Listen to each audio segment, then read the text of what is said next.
I guess the idea at the core of the story has to do with this set of contradictory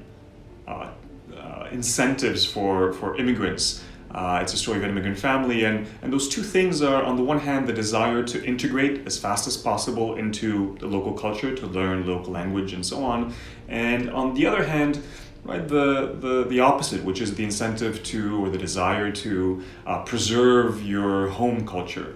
And what I always find interesting is how those dual incentives kind of play out often as a game between generations, where the younger generation is really eager to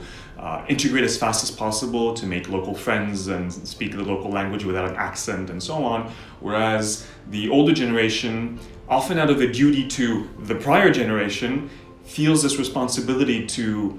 protect the culture, protect the language, to have their kids speak the home language properly without an accent. And so how that plays out, and what's kind of interesting is that often changes with time within the same person, right? So those kids then kind of find a renewed interest in the home culture as they grow up. And that set of ideas here is embodied in this object that the family in the story picks up off the street, which is this